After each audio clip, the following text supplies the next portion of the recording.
Help me accept me. Hey everyone, welcome back to Girls at ADHD. Hello. Hi. In case you've forgotten, I'm Anushka. And I'm Sayaka. And we have ADHD. We're also practitioners. Yeah. And this podcast is hopefully your one-stop shop about all things to do with ADHD. It's a bit unhinged. But we made it to season 2. So this is season 2 for those who are just tuning in. And today we're actually diving into a bit of a heavy topic. Internalized ableism. Yeah. For everyone who's listening and has never heard of this term, how would you describe internalized ableism?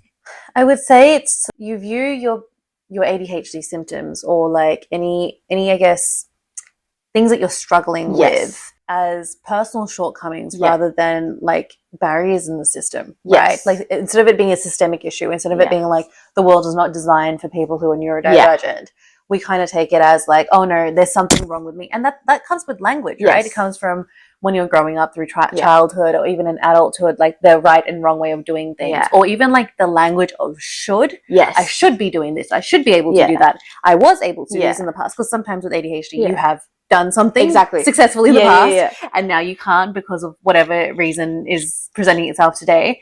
And this concept of like, you know, almost like, I think society being like, you're too lazy, you're just not trying hard enough. And like, you know, when you come from a different cultural background as well, especially coming from South Asian backgrounds, that is like the narrative that we kind of hear. Like, you're such a smart kid, but if you just tried a little bit harder. If you tried a bit harder, if you did this, I think categorizing your ADHD traits as good or bad. And I think a big part of the internalized ableism is feeling guilty about needing support, like, or feeling like, oh no, I can do this, so I don't need the free PTV or the modifications at work, or I don't need to talk to anyone about X, Y, and Z. And like we're too afraid to ask for things. Because you can technically do it. But you can't. It just takes extra effort, and it's a huge struggle. 100%.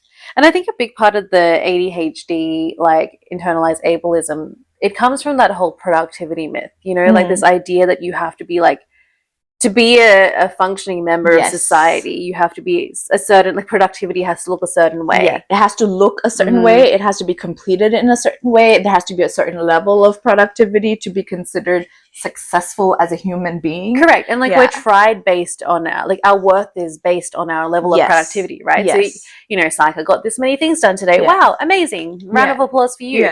Sayaka didn't get this thing done today. Well, you're not a good person anymore. And it's not that anyone's saying that to us directly, but that's just like how society works, right? It's very productivity based. I mean, that's what capitalism is like, it is an internal thing, but I would say you do get external validation when you do more things. Correct. Like, so much of my life has been people coming to me and being like, oh my God, you're so great because you're doing all these things all the time. And I'm like, hang on, I'm miserable inside. Well, and if you think about like, you know, traditional work and school structures, you're rewarded based on your efficiency, your capacity to do things, like your consistency. Okay, all things that somebody with ADHD struggles with.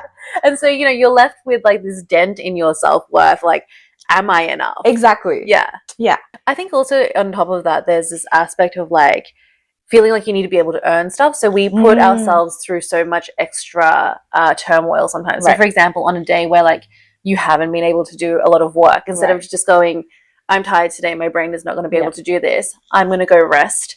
We sit at our desk instead and go, okay, I'm going to look at it. Maybe miraculously something's going to happen. Nothing happens. And you feel like you've procrastinated. 2 days later, you have the energy, you get everything done, but you discount anything that you do. And this is the language we use as well. Anything that we are able of doing, we're like, oh, well, we're capable of doing that. Anything that we don't get done, it's like the world is ending. I'm a terrible person. I don't do enough. I'm not enough. Like that language comes out. But like, the discounting of anything that we do achieve because is like, it was easier. It doesn't count all of a sudden. All of a sudden. It's like, you know, like for some of my clients, it's like, oh, but you know, this week I was able to get up, I brushed my teeth, I had a shower, was able to get dressed and got to places on time.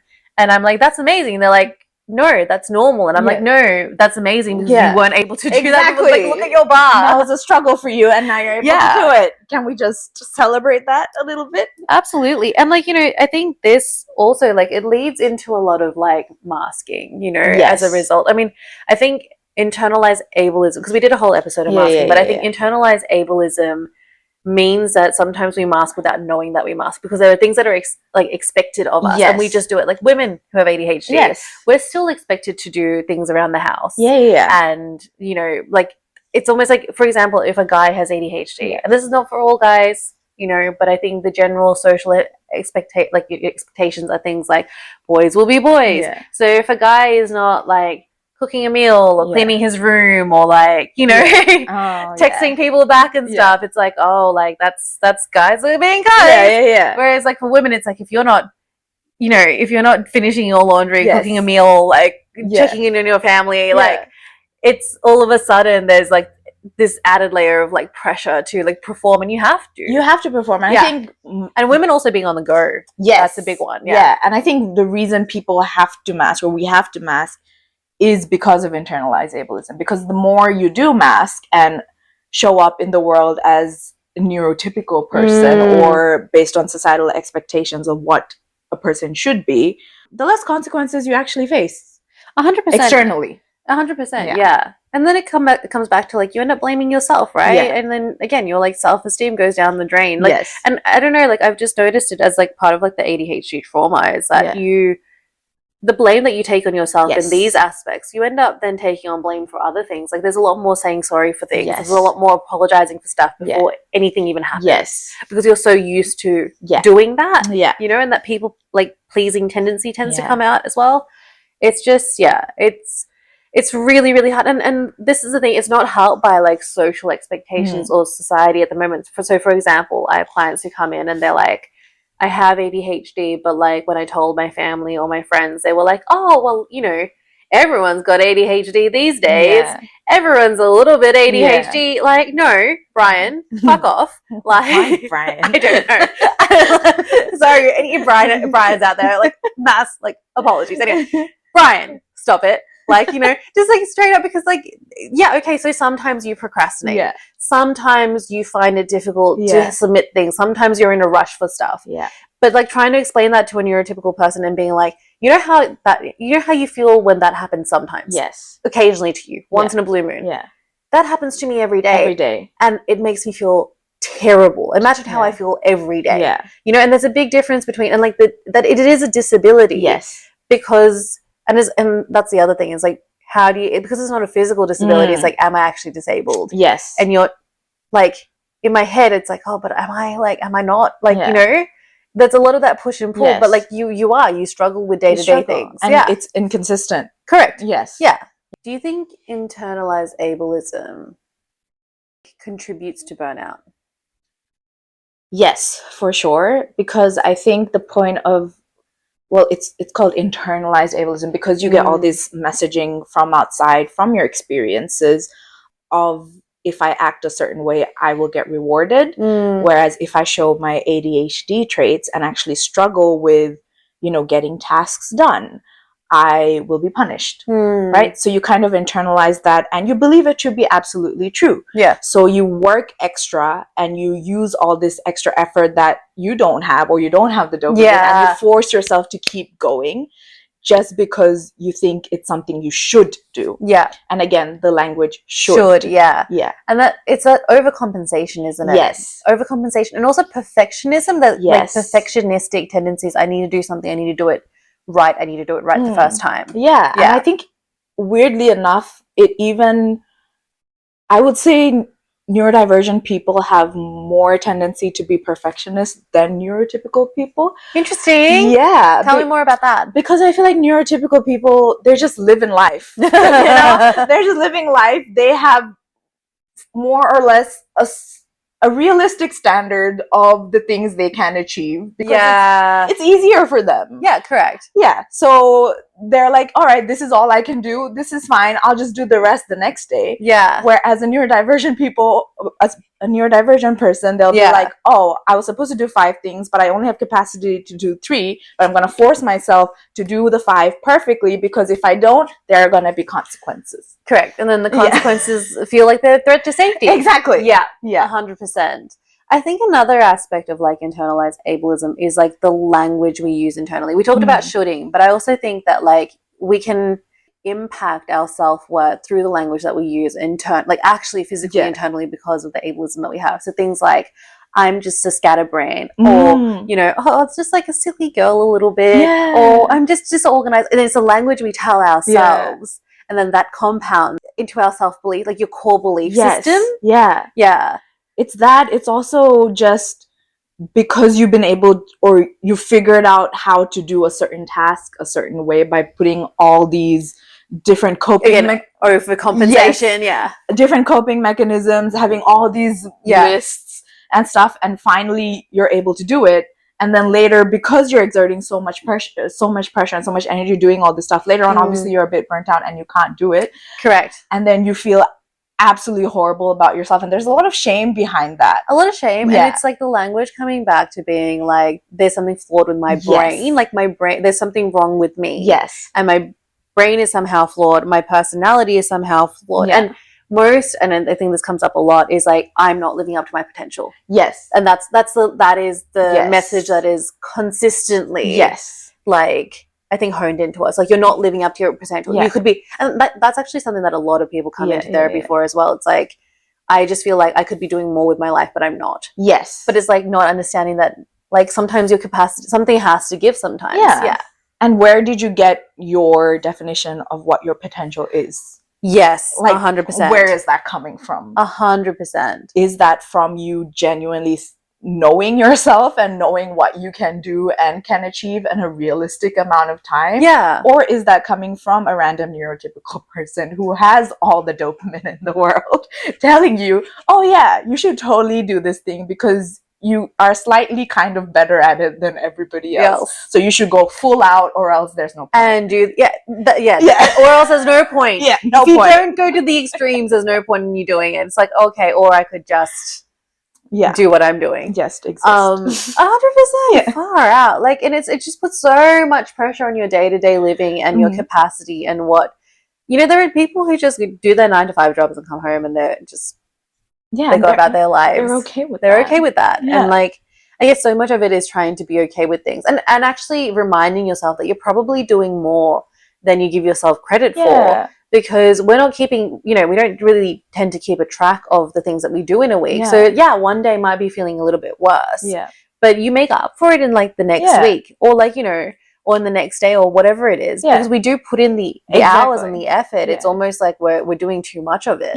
And there is no space for rest as a result of that. And it just, it has so many detrimental impacts, not just on your mental health, but on your physical health.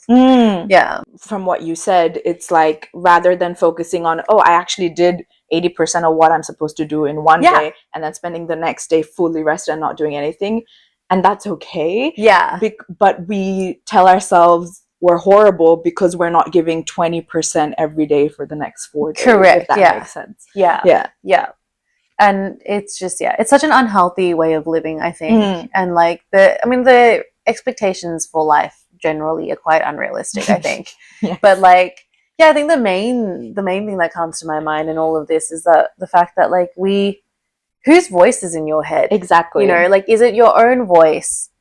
Or is it the voice of your parents, your siblings, your third-year coach, your you know, your teachers? Whose voice do you hear in your head when you criticize yourself? Exactly. Because you form an inner critic. Of the shoulds and woulds and coulds and whatever.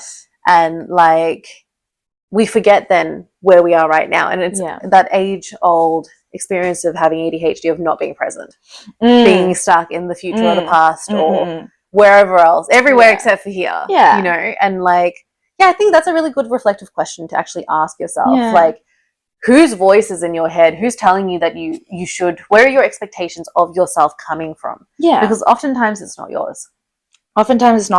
And that's also kind of a lot of the work that I do with my neurodivergent clients is when they have these expectations of themselves and they're not reaching it, and they feel horrible for not reaching it, I often tell them to stop and actually define what those expectations are. And then once they define it, I don't even have to ask them while they're writing it down or talking about it. They're reasonable. Like, that's actually not reasonable. What am I doing? Healthy. Why is that the expectation? I can never actually live up to that. And I'm like, yeah, so you're pretty much setting yourself up for failure. Correct. And if you're setting yourself up for failure, you're going to feel shit about it. It's a cycle, people. You need to break out of it. Yeah. And then we talk about where those expectations come from. And it usually does lead to, you know, having that internalized ableism of being told your whole life that you're not enough, or you're not good enough, or you're not, or that you should just be able to do stuff. Exactly. Yeah. And then you tell yourself, I should just be able to do stuff. Yeah. Like, no. Yeah, okay, sometimes you can do stuff, but like, give yourself leeway. And we are going to talk about this in another session, but I think when it comes down to how do we battle or heal from internalized ableism, self-compassion is really a big factor. And we do have a whole episode coming up on it, so I'm not going to go too deep into it right now, but be compassionate with yourself, give yourself leeway. That's really, really like massive. What are some other ways you can heal? I think recognizing that it isn't like you are not the problem. The problem is the external environment that you're in, and the societal expectations and the systemic barriers that you genuinely do face because you have a disability. It's the barriers to access, not your ADHD or personal, like there's no personal shortcomings here. It's the fact that there is not enough access. And identifying that, and that does take a long time to actually differentiate between the two, especially if you've lived your whole life not actually thinking about it. I'd say also reject neurotypical standards of productivity. Like, no, throw that, like, scrunch it up, chuck it out. Like, what? We don't want to have anything to do with that.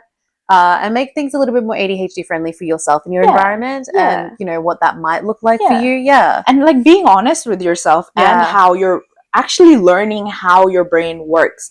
Why, when does it feel good and motivated to do things versus when it doesn't, and being okay with listening to that. And then being unapologetic and seeking support. Like, you know, take your meds, use the timers, use body doubling, talk to your family, talk to your friends, surround yourself with positive community, put in whatever strategy you need to put in for yourself. If you get to pick your own hours, start a little bit later in the day. Like, whatever it is that you need to do for yourself, be unapologetic about it and do it. Because you need the accommodations. You do. And be okay with needing it. That's be okay with needing it. Yeah. That's definitely step one. Oh, God. Because how often are we like, because it took me a long time to be to unlearn and then then regress a little bit. And now I feel like I'm bringing myself back to it. And it's just like, it's so tiring. So tiring. And if all that is a lot for you, I would say the biggest way to identify it is if you hear yourself using a lot of shoulds in your language. I should be doing it this way. I should be doing that. This should be my goal. I should be going out. It's like, why? Newsflash. Why? Neurotypical or neurodivergent, there's nothing you should be doing. It's all a construct. We're getting a bit philosophical here now, but like it is. It's all just a social construct.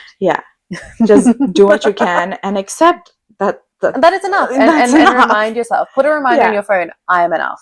I'm enough as I am, as I'm functioning today. I am enough. Yes. You know? I think that's a wholesome way to sort of end this episode. Sayaka, if people are struggling with internalized ableism and need that support, where do they go? Where can they go? To us. To us. Look, there's a lot of really great therapists out there. We think we're probably up there. But I mean, not all therapists do unpack. That plays a big role in the shame that neurodivergent people feel, because it's hard to go there when you're not neurodivergent 100%. Yeah, I think if you've experienced it in your own personal life, it's one of those things that you're like, I get why you feel this way. But then, if you need the support and feeling validated about your experiences, hit us up. Like, we're around. But also just slide into our DMs and ask for any resources that you need, because that's what we're here for and we can provide those. I'm sure you can find a lot of books and stuff around it. And if you are seeing another thelapist, bring it up. Talk to them about the points we've spoken about today. I heard about this. What you gonna say about it? Help! Help me accept me. Okay, well, I hope that gives you something to think about. Yeah. But yeah, we can definitely expand on it if you have further questions regarding to this, because it is a really big topic. Like, you can't Really unpack big. Yeah. ableism in like a 20-minute episode. No. Send us your questions, send us your comments, let us know what else you want us to unpack and discuss a little bit further. Yes. And we're happy to do that in the next season. Yeah. Awesome. Well, until next time, take care. Yes, see you. Bye.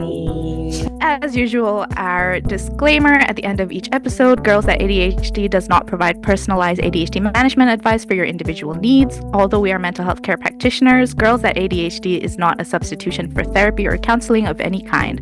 Girls That ADHD exists for educational and entertainment purposes only and should not be relied upon to make decisions about your mental health, well-being, and ADHD management. Advice and conversations from Girls That ADHD are general in nature and do not consider individual circumstances. Always do your research and please seek out guidance from your mental health care team or ADHD coach as required. Okay then, till next time, bye!